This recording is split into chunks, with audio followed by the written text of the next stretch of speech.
Hey you guys, Blue Wizard here, and we have a new class for Gems of War, and it looks like it's going to be interesting. I really like the weapons, so we're going to go and take a look at the overview. Now this class is called the Archmagus, and if we go in here to the class, customize, first of all, let's go ahead and level it up to max. And for its traits, we're looking at Allied Mystics gain 2 life, and this class is a Mystic, so we'll talk a little bit more about that later. The second trait here is gain 1 magic when an ally casts a spell, and then we have the final trait, gain 2 bonus purple mana when matching purple gems. Now this is actually really good. I like that some of the classes are now coming out with this as a trait, because this will be a bonus on top of whatever banner you choose. So for example, if you choose a banner that has a double bonus to purple, this is going to be on top of that, so you'll have a 4 bonus to purple.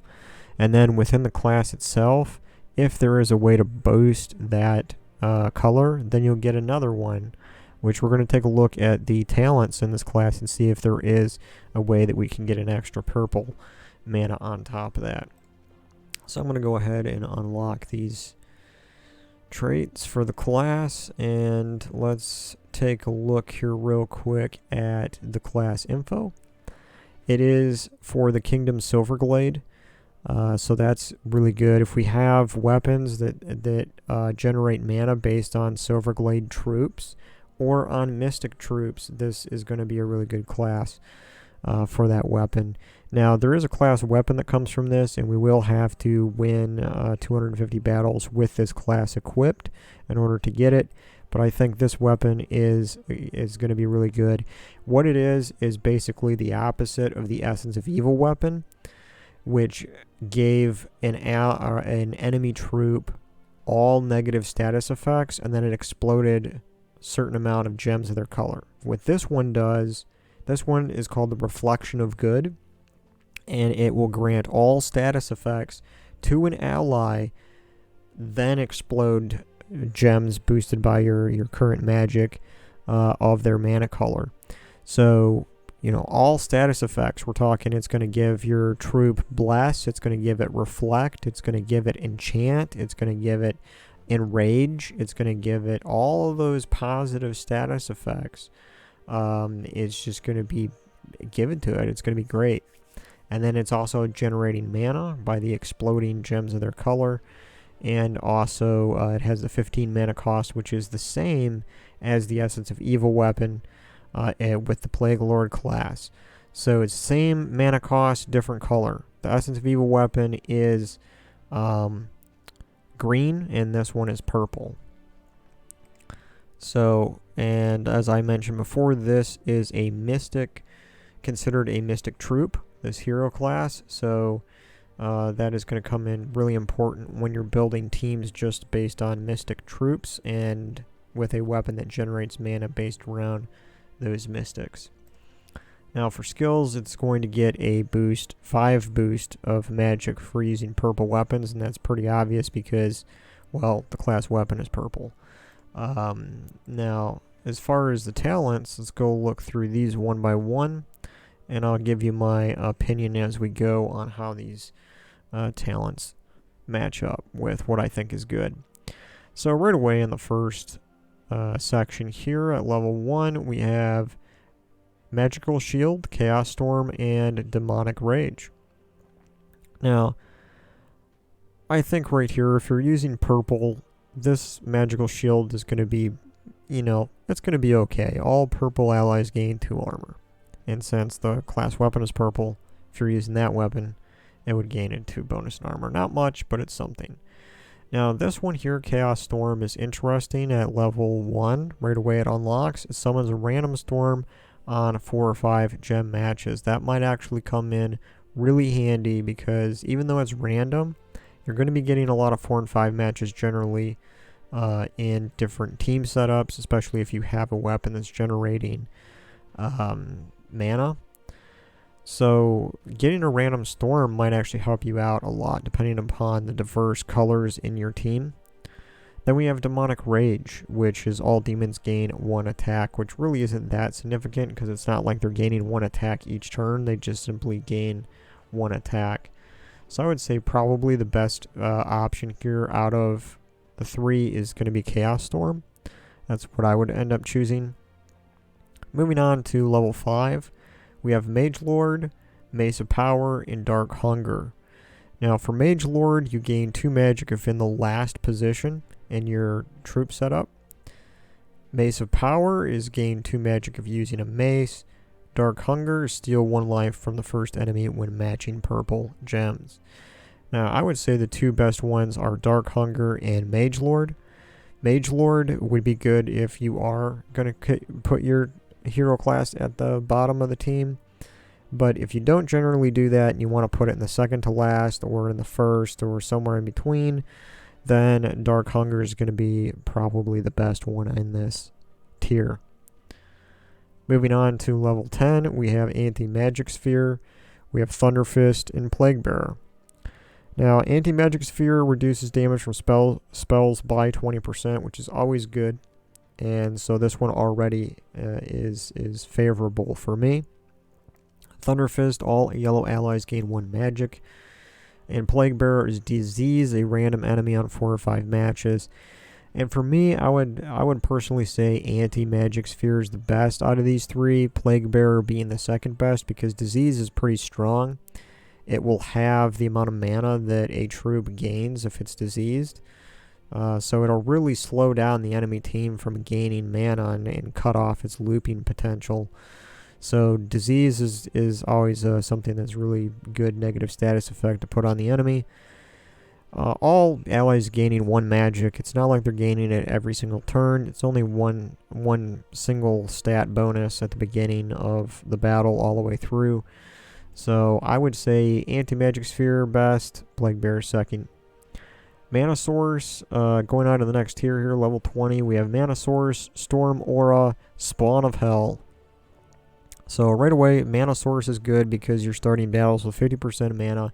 It allows your weapon to get powered up and you to cast it much quicker, especially when you're dealing with when you're using weapons like this particular class weapon, the Reflection of Good. You're going to want to cast that as soon as possible to generate further mana and get some looping potential and mana generation going on for your team. So that is great option to select. Now Storm Aura, create a dust storm at the start of a battle. If you're using a team that's using something like Mountain Crusher, this may be useful. Then we have Spawn of Hell, 50% chance to summon a Hell spawn when an enemy dies. And that can be very useful in some cases as well. So tier 20 actually has some decent options. My default choice is going to be Mana Source, but Spawn of Hell is also a good secondary choice for me. Storm Aura is situational based on what kind of mana you want to get going for your team with this class. So moving on to the next tier here at level 40, we have Antiquity, Titan Surge, and Sudden Doom. Antiquity is gained 4 magic when using artifacts, which if you're not using an artifact weapon, then that's not really going to do you any good at all.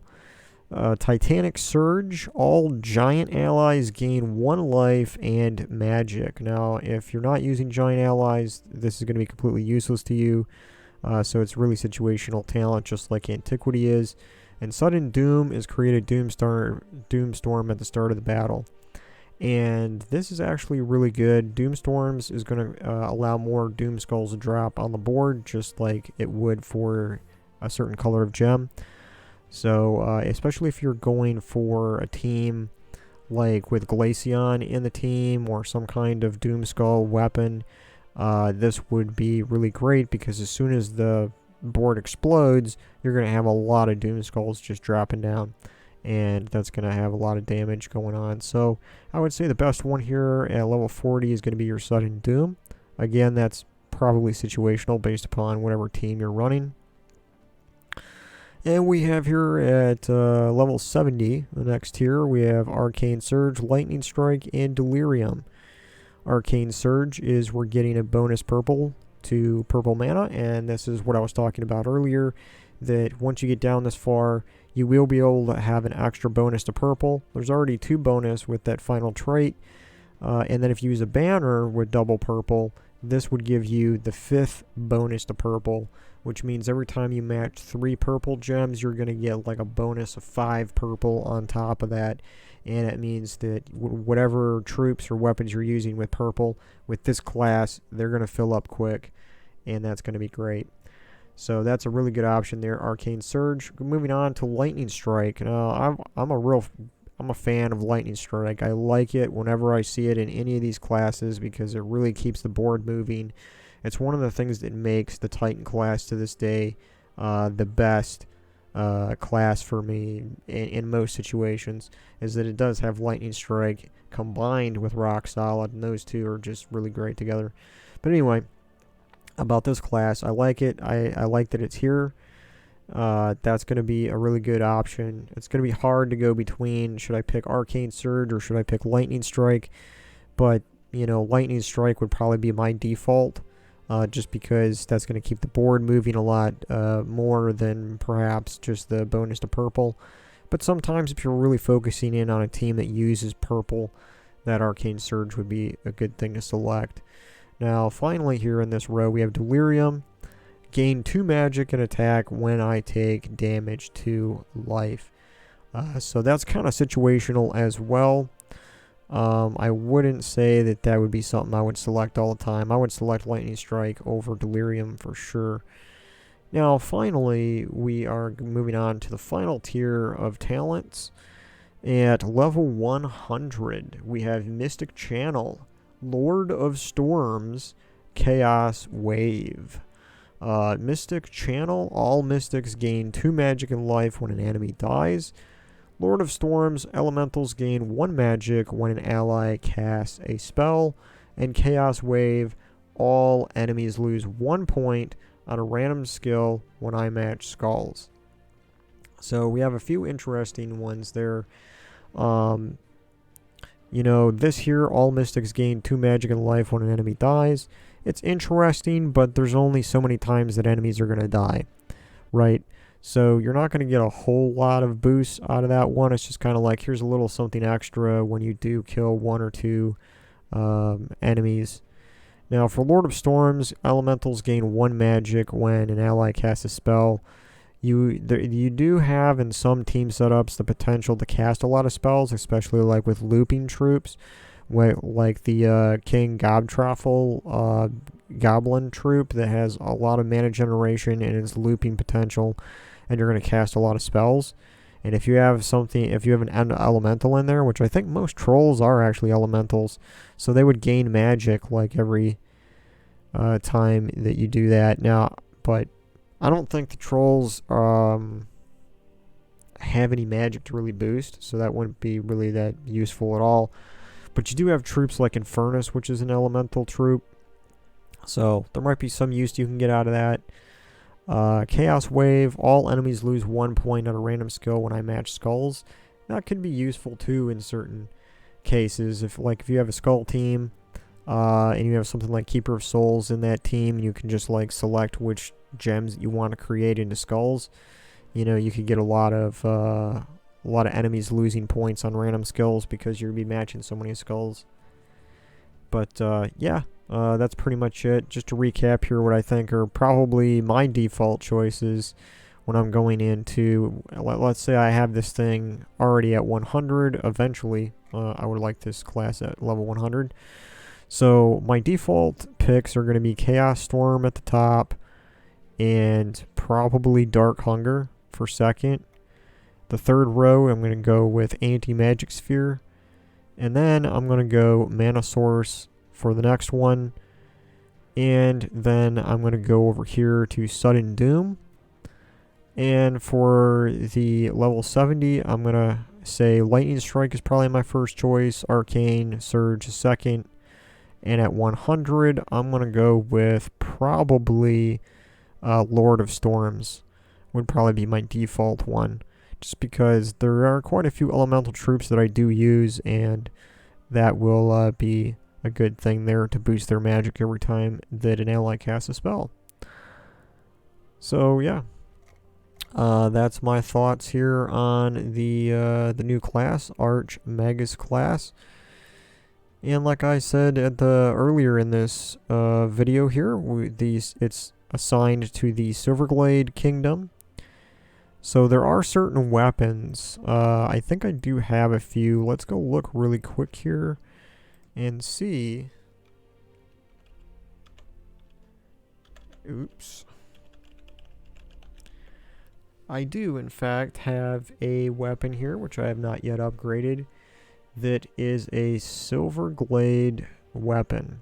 It's going to create a mix of 6 yellow and purple gems for each Silverglade ally.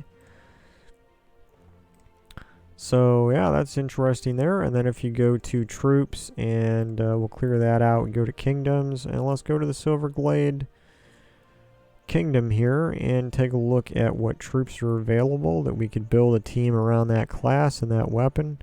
So first of all, we see here by rarity the Queen Aurora is there. That's a good support troop, so we may want to put that at the bottom. Kristanex is a good troop. That would definitely be something I would consider. And yeah, we have this troop here, which is a Delve troop, which is also a Silverglade. And that's deal damage to all enemies, boosted by blessed allies, and summon a Silver Necropolis troop. So we do have some there, and I think it was the weapon was creating blue and purple or yellow and purple, something like that. So you would have to go through here and select which troops. But it looks like we have some decent options for some of that. But yeah. So there you go, guys. That is the new class, my overview of it, my thoughts on it, and the class weapon. So yeah, thanks for watching as always, guys, and I will see you in the next one. Later.